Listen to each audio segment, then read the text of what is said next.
Okay, moving on from whatever the hell that last topic was, let's dive into something truly baffling. Get ready for this one? Folks, Utah. Utah? What did they do now? Another multi-level marketing scheme declared a state religion? Or perhaps they've discovered a new species of aesthetically pleasing rock formation. Their landscapes are quite profound. Oh, it's profound, all right. Profoundly stupid. Utah just became the first state in the good old U.S. of A to ban pride flags from all public schools and government buildings. Gone. Poof, no rainbows allowed. They banned a flag, just like that. A symbol of identity for so many. Ban pride flags specifically, or all non-governmental flags? There's a legal distinction there that matters. What exactly does the law say? Good question, Nina. Always thinking practically. The law, pushed through by the Republicans, bans any non-sanctioned flags on public property. It kicks in May 7th. So basically, unless it's the U.S. flag, the state flag, maybe a tribal flag, or some other officially blessed banner, it's gotta go. The rainbow is definitely out. So it's a broader restriction on non-official flags? Dear target, given the current climate, is the pride flag? Interesting framing. How are they planning to enforce this? Are we talking about janitors needing a flag identification guide? Seems like a logistical headache. The logistics are trivial compared to the message it sends.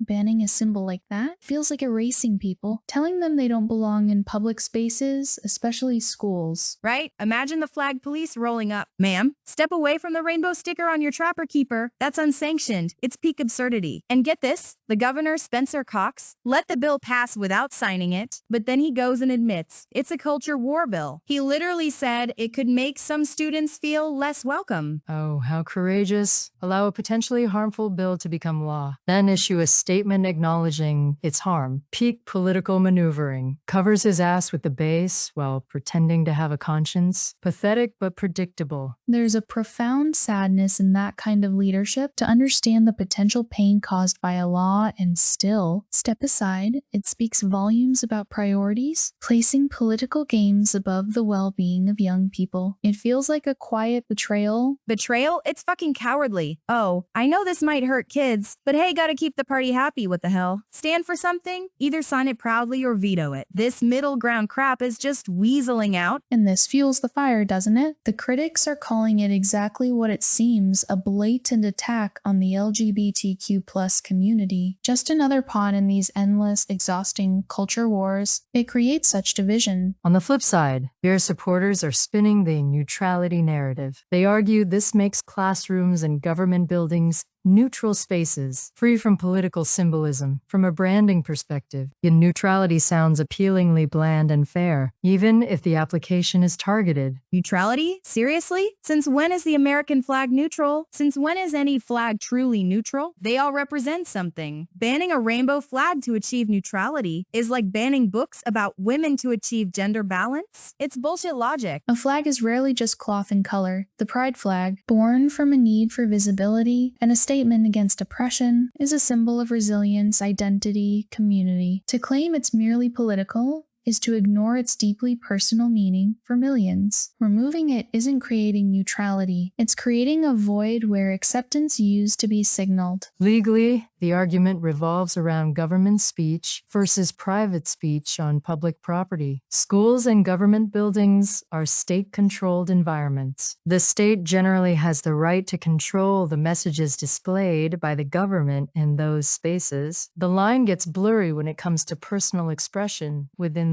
those spaces, like a teacher's desk flag versus a flagpole. UNS law seems focused on the official displays. So the government can fly its flag, which is inherently political, but kids can't see a rainbow flag because that's too political? Where do I line? Are we banning sports team flags next? School spirit banners, pictures of puppies? What if the puppies are wearing little rainbow bandanas? Code red, unsanctioned puppy. It's the impact on the students that truly resonates with me. Imagine being a young person, perhaps struggling with your identity, and maybe not finding acceptance at home, and school was the one place you saw a symbol that said, "You are seen, you belong here," and then it's forcibly removed by the state. That's not just politics, it's psychological harm. It tells them they are the controversy. Does removing a flag actually create a better learning environment, though, or does it just signal to certain students that they aren't valued, potentially leading to more distraction, conflict, bullying, or feelings of isolation. It seems counterintuitive if the goal is genuinely student well-being. It's performative policy. Yeah, because clearly the biggest threat to education in Utah wasn't crumbling infrastructure or underpaid teachers. It was the terrifying power of multicolored fabric. Thank God they tackled the real issues. Maybe next, they can ban certain chords in music class that sound too inclusive. This concept of neutrality is fascinatingly flawed in practice. True neutrality in a diverse society is arguably impossible. By choosing which symbols to permit the U.S. flag, yarns a state flag, the government is already making a statement. Banning symbols of specific minority groups while allowing majority symbols isn't neutral. It's reinforcing a specific norm and implicitly marginalizing others. It's bad branding for an inclusive society. Exactly. Neutrality is the absence of bias, not the absence of everything. These morons think neutral means beige walls and no personality. Even beige is a choice. Trying to enforce neutrality by banning symbols is like trying to cure a headache by chopping off your head. It's just spectacularly dumb. Removing symbols of inclusion doesn't create a neutral space. It creates a less welcoming one. It sends a message of disapproval, of othering. True neutrality would perhaps mean allowing diverse symbols that reflect the community, or focusing on shared values rather than symbolic warfare. This feels like deliberate exclusion masked as impartiality, and the pride flag itself has such a rich history, evolving from Gilbert Baker's original design in the 70s. Each color initially had a specific meaning: life, healing, sunlight, nature, harmony, spirit. It was intended as a symbol of hope and diversity. Reducing it to a mere political football feels disrespectful to that history. And Utah, bless their hearts, known for, well, Mormons, polygamy jokes, incredible skiing,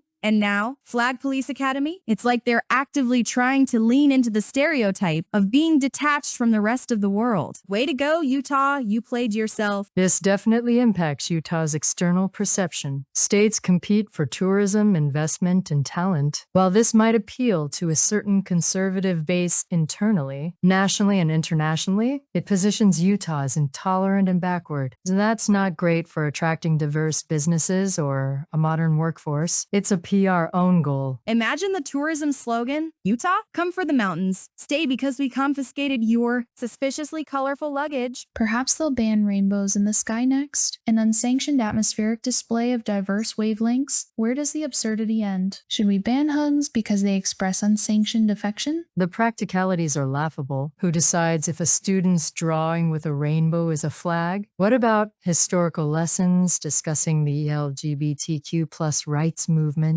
Does the textbook need a sticker over the flag image? The implementation is ripe for inconsistent enforcement and, frankly, lawsuits.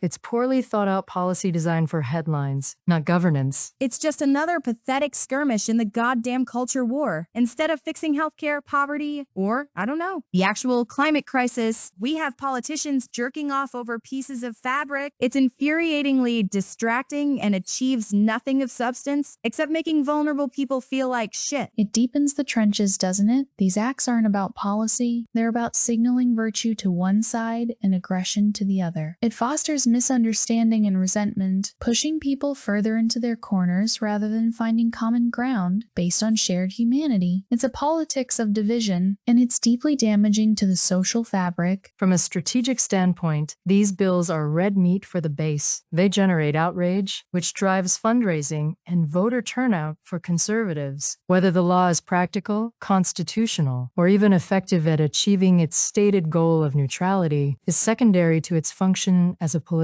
tool. It rallies the troops, even if it makes the state look ridiculous. It's a stark contrast to approaches in other states. California, for example, often leans into mandated inclusion, sometimes requiring LGBTQ+ history in curricula or protecting gender expression. Other red states might be considering similar bans, while blue states might pass laws explicitly protecting the display of pride flags. It showcases the widening ideological chasm between states. states. Yeah, you got California basically making it mandatory to bathe in glitter and chant RuPaul quotes, and then Utah over here trying to make sure their state color palette is exclusively shades of beige and sandstone. The pendulum swings hard in this country. It's fucking whiplash. So Utah's big stand, is it petty, performative bullshit targeting kids, or a meaningful defense of something? Honestly, it feels like the political equivalent of a toddler throwing a tantrum because they saw a color they didn't like. Grow the fuck up. Ultimately, symbols matter because people imbue them with meaning. While the flag itself is just fabric, the act of banning it is a statement. It's a choice to prioritize a narrow, exclusionary vision of public life over empathy and acceptance. It's a step backward, and my hope is always for steps forward towards understanding. The long-term effect? More division, more lawsuits challenging the law's constitutionality, and a chilling effect on educators and students in Utah. It doesn't solve any real problems, but successfully signals allegiance in the culture war. Economically and reputationally, it's likely a net negative for the state. Politically, for its architects, it might be considered a win. Gooch says a lot about priorities,